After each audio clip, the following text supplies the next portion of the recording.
नरेंद्र, आपने अनाउंस किया था बंगाल की सभी 294 सीट्स पर आप ही कैंडिडेट है।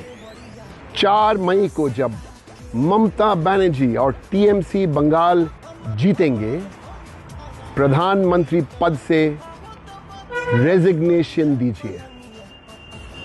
है दम?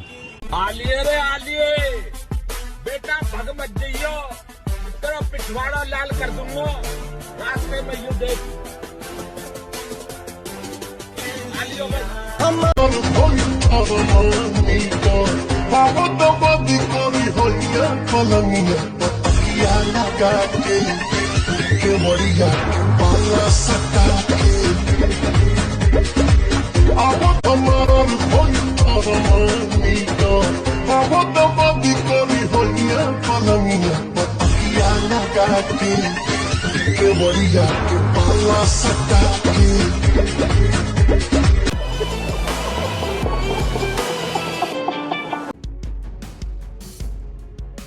बस यही कहूंगी कि मन के हारे जीत है, मन के हारे हार गए जो बिन लड़े उन पे है धिक्कार।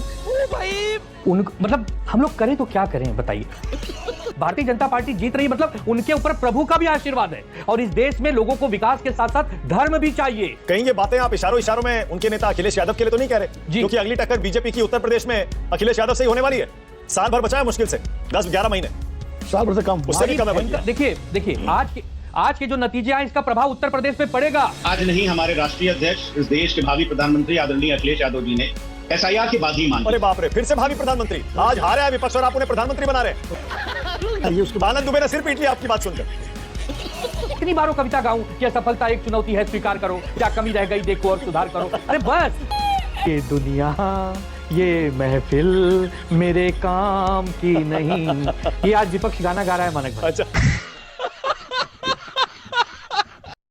तो हाँ जी, राम राम जी। डिबेट शो की एक और मजेदार वीडियो में आप सभी का स्वागत है। दोस्तों, पश्चिम बंगाल में भी भगवा लहरा गया है। बीजेपी की बम्पर जीत हुई है। दोस्तों, जीत ऐसी हुई है कि ममता बनर्जी ना तो पार्टी बचा सकी और ना ही अपनी सीट बचा सकी। तो दोस्तों, इसी को लेकर डिबेट है, जिसमें आनंद दुबे पहले भावुक हो गए और उसके बाद इंडी गठबंधन को जम के पेला है। दोस्तों, वीडियो बहुत मजेदार होने वाली है, आप सुनो अंत तक जरूर देखना। अगर आप चैनल पर पहली बार आए हैं, चैनल को अभी तक सब्सक्राइब नहीं किया है, तो चैनल को सब्सक्राइब जरूर कर लेना। चलिए दोस्तों, मेन वीडियो स्टार्ट करते हैं। ये टीवी वाले भाई, पिक्चर चालू करो बे। सोफिया, आपके पास क्या अपडेट है? कुछ है आपके पास अपडेट वहां काउंटिंग सेंटर पर? क्या हो रहा है? क्यों ममता बनर्जी बार बार कभी पहुंच जाती हैं स्ट्रांग रूम में, फिर काउंटिंग सेंटर पहुंच जाती हैं? अब तो नतीजा आ चुका है, ऑलमोस्ट क्लियर हो गया। आपको क्या लग रहा है? मेरे पास कोई अल्फाज नहीं है, मुझे माफ कर दे आप लोग सारे, मुझे छुट्टी दे दें। देखिए, बस यही कहूंगी कि मन के हारे जीत है, मन के हारे हार गए जो बिन लड़े उन पे है धिक्कार। ओ भाई, मारो मुझे, मारो मुझे, मारो। तो अगर देखिए, स्पोर्ट्समैनशिप है, हम हर एक चीज को स्वीकारते हैं। देखिए, सबसे पहले हम कई दिनों से मैंने डिबेट किया है और बस यही कहा है कि जनता सर्वोपरि है, जनता जनार्दन है और जनता का जो भी फैसला है, जनता ने जो भी फैसला लिया है, डेफिनेटली हम उसके साथ हैं। अगर हम विपक्ष में रहकर यहाँ पर डेफिनेटली हमारे, देखिए, हमने कभी भी अपने वसूलों के साथ कोई कॉम्प्रोमाइज नहीं किया है। हम जिस वसूल के साथ तृणमूल कांग्रेस के साथ खड़े रहे, डेफिनेटली आने वाले समय में भी हम उसके साथ खड़े रहेंगे। इन लोगों ने कह सकते हैं, इनके मैनिफेस्टो में जो भी चीजें थी वो कम से कम पूरा करके दिखाएं। और अगर इन लोगों ने किया था ना कि भाई एक संप्रदाय को तुष्टिकरण कर रही थी ममता बनर्जी, तो चलिए मैं ये भी, इनफैक्ट मैं ये भी कहूंगी यहाँ पर कि आप लोग उस 30% को छोड़ दीजिए, बकिया जो 70% को आपको अगर लगता है इकट्ठे होकर उन्होंने वोट दिया है, तो मैं यही आपसे प्रार्थना करूंगी कि कम से कम उस 70% को वो सारी चीजें दे दीजिए जो 2014 के बाद आपने जो वादा किया था। शाबाश। ये अच्छी बात नहीं, मैं टोकता नहीं बीच में। अगर आप उस 70% बोलने को दीजिए, बिल्कुल उनके बातों में, उनके जो वोटिंग किया हम लोगों ने, उस पे आप खरे उतरिएगा तो समझिए 30% भी खुश हो जाएगा। अच्छा, ठीक है, ओके। बोलिए आरपी सिंह जी, बोलिए। मानक भाई, आयुष्मान भारत, जितनी स्कीम्स है भारत सरकार की, उसमें लगभग 30 से 34% तक लाभार्थी मुसलमान हैं। हमने तो कभी नहीं कहा कि उनकी पॉपुलेशन 15% है, कभी इस संग से सोचा नहीं। क्योंकि जब सरकार काम करती है तो ये दरवाजा खटखड़ा कर नहीं काम करती है हिंदू का या मुसलमान का घर है। वो हम तो सबके लिए बराबर काम करते हैं। हमारी तरफ से कभी ये नहीं होगा कि ये विशेष स्कीम इसी के लिए इसके लिए। ये ममता बनर्जी के राज में रहा ऐसा, वो अब नहीं होने वाला। और इसी के चलते हुए हम लोग सरकार चलाएंगे, वो सबके लिए बराबर काम करती है। हाँ, ये भी नहीं हो सकता कि नहीं आप क्योंकि विशेष हैं इसलिए तो अच्छी बात नहीं है। जी, बोलिए, ये क्या बोलिए। गंदी आदत है टीएमसी वालों की। अब तो सुधरो। अरे सुधरो रे, अभी तो सुधर जाओ। विनोद जी, आज अतुल लोंढे पाटिल और इनका देखिए जरा, सोफिया जी का भी देखिए, ऐसा लग रहा है कि बहुत ही ग्रेसफुली हार को एक्सेप्ट कर रहे हैं।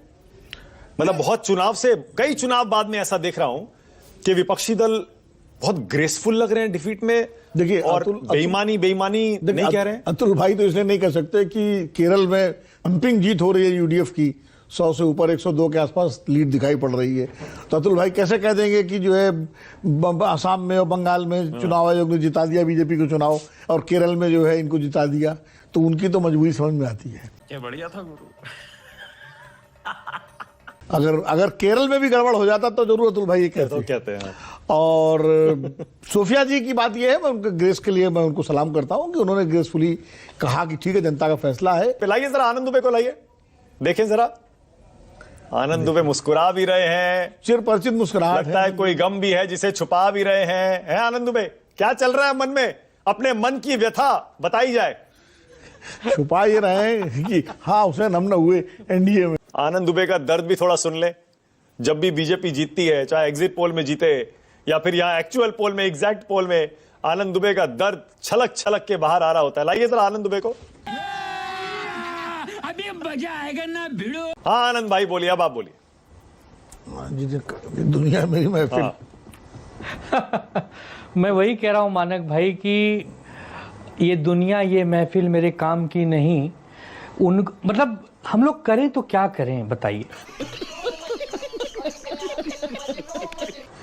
पूरा का पूरा विपक्ष, इंडिया गठबंधन जिस ढंग से अपने आप को झोंकना चाहिए था, वो आपको झोंकता हुआ नहीं दिखा। उसके बाद हम लोग हारेंगे नहीं तो क्या करेंगे। आप सोचिए कि ईवीएम आज बीमार नहीं हुआ ना। एक व्यक्ति ईवीएम पर दोषारोपण नहीं कर रहा है। ईवीएम पश्चिम बंगाल से निकलते हैं, असम होते हुए पौंडीचेरी पहुंचते हैं और तमिलनाडु केरला में आते आते स्वस्थ होकर मस्त हो जाते हैं। तो ये सारी चीजें बहुत मायने रखती है। आप किसी को गुमराह नहीं कर सकते। हर व्यक्ति सोशल मीडिया पर है, हर व्यक्ति अपना अच्छा बुरा जानता है। अगर प्रधानमंत्री और गृह मंत्री स्तर का नेता अपने आप को चुनाव में झोंक देता है एक कार्यकर्ता की तरह, तो सीखना चाहिए हम विपक्षियों को कि हाँ, हमें कमी है। अब सुधार नहीं, अब बदलाव की जरूरत है। अपने आप को हमें बदल देना होगा, झोंक देना होगा, खपा देना होगा। फुल टाइम पॉलिटिक्स करने का समय आ गया, वरना तरुण गोगोई जैसे युवा नेता जिनको हम सब मुख्यमंत्री के रूप में देख रहे हैं, वो भी अपना चुनाव हार जाएंगे। गौरव, इसका मतलब यह है कि हमें कमी है और अपनी कमी को स्वीकारने से हम बड़े बनते हैं, हम महान बनते हैं, छोटे नहीं बनते। इसीलिए बार बार हम कहते हैं, बताइए, गंगा मैया निकलती उत्तराखंड से हैं और जाती हैं गंगा सागर में। उत्तराखंड से और पश्चिम बंगाल तक भारतीय जनता पार्टी जीत रही, मतलब उनके ऊपर प्रभु का भी आशीर्वाद है। और इस देश में लोगों को विकास के साथ साथ धर्म भी चाहिए। लोग विकास को लेकर और धर्म को छोड़ के नहीं जी सकते। क्या बात है सर, क्या बात है सर। ये तमिलनाडु में देखने मिल गया, ये असम में देखने मिला, ये पश्चिम बंगाल में देखने मिला। तो ये सारी चीजें मानक भाई, बहुत चीजें तार से तार जोड़ेंगे तो बहुत बड़ी लकीर बनेगी। एक सेकेंड, आपके साथ मैंने स्क्रीन पर नहीं है कि इतना हम आपके साथ मैंने स्क्रीन पर विंडो में रखा है फराज किदवई को, समाजवादी पार्टी के प्रवक्ता हैं। कहीं ये बातें आप इशारों में उनके नेता अखिलेश यादव के लिए तो नहीं कह रहे, क्योंकि अगली टक्कर बीजेपी की उत्तर प्रदेश में अखिलेश यादव से ही होने वाली है। साल भर बचा है मुश्किल से, 10-11 महीने, साल भर से कम, उससे भी कम है। देखिए आज के जो नतीजे आए, इसका प्रभाव उत्तर प्रदेश में पड़ेगा। जिस उत्तर प्रदेश में 2027 में चुनाव होंगे, वहां अगर 20-22 मुख्यमंत्री डट जाएंगे, सांसद और नगर सेवक और एमएलए वहां जम जाएंगे, तो बहुत बड़ी ताकत बन के उभर सकती है बीजेपी उत्तर प्रदेश में। अब उस उत्तर प्रदेश के उस बीजेपी से आपका टक्कर होना है जो महाशक्ति बन चुकी है। तो उसके लिए महाशक्ति आपको बनना पड़ेगा। केवल किसी कि बुराई कर देना, आलोचना कर देना, किसी पर दोष कर देना, ईडी सीबीआई को घेर देना, अब इससे काम मानक भाई नहीं चलने वाला, कुछ नया करना पड़ेगा आपको। एक वादा शुभेंदु अधिकारी को पूरा करना। शुभेंदु अधिकारी जी ने इस देश की जनता से वादा किया था और मैं आपको दिखा रहा हूं। आरपी सिंह साहब, ये वादा पूरा करना है आपको, देखिए, क्योंकि जो वादे किए जाएं वो पूरे किए जाएं। शुभेंदु अधिकारी जी ने कहा था कि अगर बंगाल में उनकी सरकार बनी तो जितने मुस्लिम विधायक जीत करके आएंगे उनको विधानसभा से बाहर फेंक देंगे। तो सबसे पहले तो मेरा निवेदन यह है कि हुमायूं कबीर को विधानसभा से आप बाहर फेंकिएगा। अभी बात कर रहे थे ना, सबका साथ, सबका विकास, सबका सम्मान। बोलने दे, तकलीफ हुआ है बेचारे को। फराज भाई, आनंद दुबे भी कह रहे हैं अब तो आपके इंडिया गठबंधन के सहयोगी हैं, कुर्सी की पेटी बांध लीजिए, उत्तर प्रदेश में भी कुछ बड़ा होने वाला है। फराज किदवई, देखिए मानक जी, आनंद भाई हमारे बहुत अच्छे मित्र हैं, भाई हैं, लेकिन महाराष्ट्र के चुनाव में अगर इन्होंने भी कुर्सी की पेटी बांधी होती तो 56 से 20 ना आए होते। तो बहरहाल ये हमारे मित्र हैं, इंडिया गठबंधन के हमारे साथी हैं। इनकी राय आज नहीं, हमारे राष्ट्रीय अध्यक्ष, इस देश के भावी प्रधानमंत्री आदरणीय अखिलेश यादव जी ने एसआईआर के बाद ही मान ली। अरे बाप रे, फिर से भावी प्रधानमंत्री। आज हारे है विपक्ष और आप उन्हें प्रधानमंत्री बना रहे हैं। पहले मुख्यमंत्री बनाइए, उसके बाद। आनंद दुबे ने सिर पीट लिया आपकी बात सुनकर। देखिए, आनंद जी को सिर पीटने दीजिए, हम समाजवादी लोग हैं। नेताजी मुलायम सिंह यादव जी की यूनिवर्सिटी के छात्र हैं और हमारे सीनियर जर्नलिस्ट यहां पर बैठे हुए हैं जो कि मेरे फेवरेट भी हैं। उनको पता है कि समाजवादी पार्टी जुझारू पार्टी है। अरे तो पहले सीएम तो बना लीजिए, सीधा पीएम बना लीजिएगा। सुनिए तो सर, सुनिए, आप मुझे पूरा तो करने दीजिए। हाँ। और हम किसी भी हार से विचलित नहीं होते। हाँ। आपको आदरणीय अखिलेश यादव जी का एक स्टेटमेंट याद होगा कि उन्होंने ये बोला था, एक चुनाव मुझे याद नहीं आ रहा है, किसी चुनाव में हम लोग को हार मिली थी, कि हर हार से, हर डिफीट से हमको सीखना चाहिए और सीख करके हम आगे बढ़ते हैं। 2024 के जब चुनाव चल रहे थे लोकसभा के, तो बड़े से बड़ा सेफोलॉजिस्ट कह रहा था कि समाजवादी पार्टी 10 सीटों के अंदर सिमट जाएगी, लेकिन तब हमारे राष्ट्रीय अध्यक्ष के नेतृत्व में हम लोग 37 सीटें लाए। यूपी कैसे बचाएंगे फराज भाई, ये बताइए। बंगाल छोड़ दीजिए, अब वहां तो हो गया नतीजा।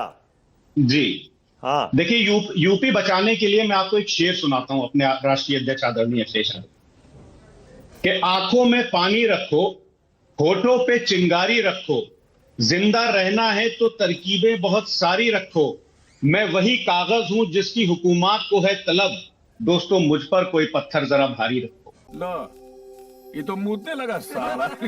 कितनी बारों कविता गाऊं कि असफलता एक चुनौती है स्वीकार करो, क्या कमी रह गई देखो और सुधार करो। अरे बस